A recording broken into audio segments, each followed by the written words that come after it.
When Army of Two first came out, it was one of the first major video game releases that depended heavily on cooperative play. And as two Spec Op partners, you were deployed all over the world to take care of terrorists and let the world rest with no fear. We were hoping that the sequel would take place in multiple locations, generally around the world, but you're stuck in Shanghai, China the whole time. Couple more mercs up ahead. Christ, these guys are all over the place. The main theme behind the whole game is a plot of devastating attacks that takes place throughout the whole game. You will constantly witness massive destructions, from buildings collapsing to the floors, helicopters landing into buildings, and some impressive landscape downfall.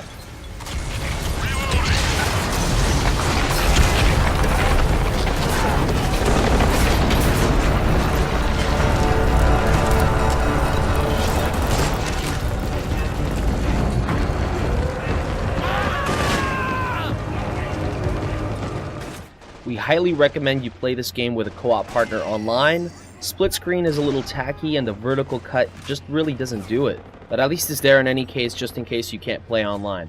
Now if you happen to be playing alone, the AI generally does a decent job with your commands and it could be pretty smart. For those of you who have never played Army of Two, it's pretty simple guys. You move forward, take cover, pop some enemy heads, and advance. That's pretty much all the game has to offer, but it does a solid job and the experience is really worth it.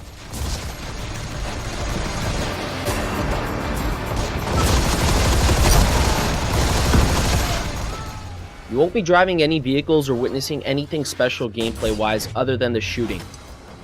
The experience lies in the storytelling, and the way this is done is pretty unique as you come across these situations where either your partner or yourself having to make an ultimate decision. The decision is not a vote between two players. You either have to quickly decide together, or it could lead to both parties not agreeing on the outcome. What's the deal, President? It's none of your business. Go now, before I stop liking you. I don't know if we can do that. I give you cash to walk away. Easy money.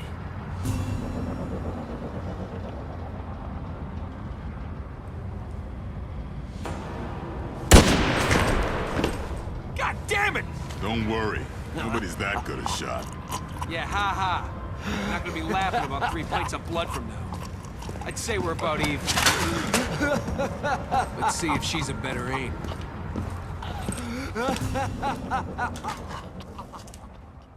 A glimpse of what happens follows immediately after your choice in a stylish comic art form.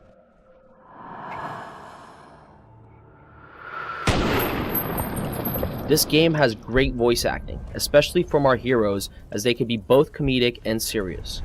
Yeah, right. You first, Spidey. I really want to see your fat ass clear that gap. All-American long jumper in high school. Bullshit. Pretty tough guy. Let's do this. There are also civilians in the game which you have the choice of either saving or eliminating. You play as you like. EA Montreal did what they can to enhance our gameplay experience with great new elements such as being able to feint surrender in order to outflank the enemy.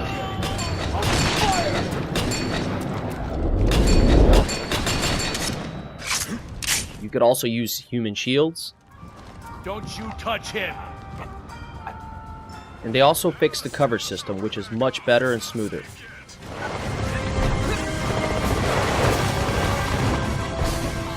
The controls have been refined and much simpler this time around. Sprinting in the game has slightly improved, making your movements very quick from one spot to another. Aggro makes an obvious return, but it has not been updated at all. It's the same system that allows you and your partner to split in certain areas, as one of you guys gets the attention of the enemies, leaving the other partner to take out the blindsided enemies with some nasty headshots.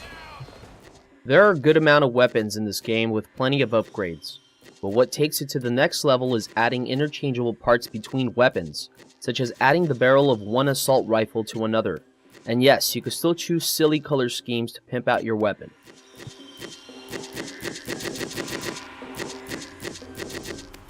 Enemy design is where the game really lacks, but then again we're only dealing with humans, So the only thing the developers could do is really introduce some elites in the game, which are super heavy enemies. So they either have thick armor or they have a special method of attack. You know, they'll be carrying like a turret or a flamethrower or anything like that. The cool thing is that these super enemies, once you kill them, you could take their guns or special weapons as well with you, but they're very limited, and you know, once you run out of bullets you have to drop them, or once you get to a certain area where you have to climb something to progress, you know, you have to let go of it.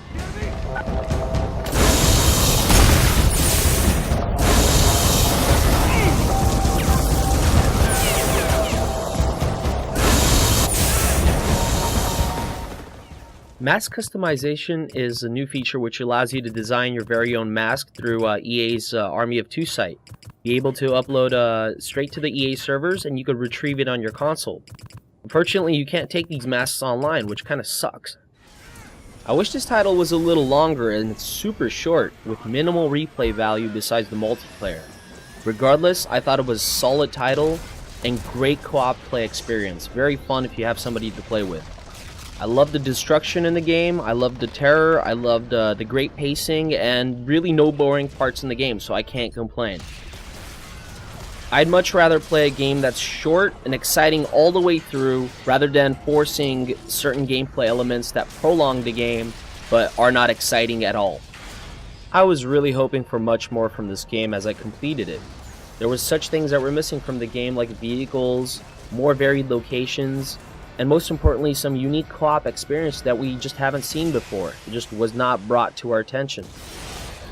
Gamers out there who are co-op fanatics and have buddies to play with online continuously, this is a highly recommended title for you guys, as you could be playing it on and on, whether it's online or off. It's going to be fun.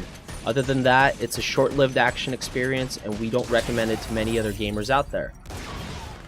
Is there going to be a next Army of Two? It all depends. If the developers could come back and prove to gamers that they could do something to continue the experience, to enhance their gameplay, and probably make the best one out of the series, then go for it. Other than that, let's just leave the title to where it's at and hope for better games down the line.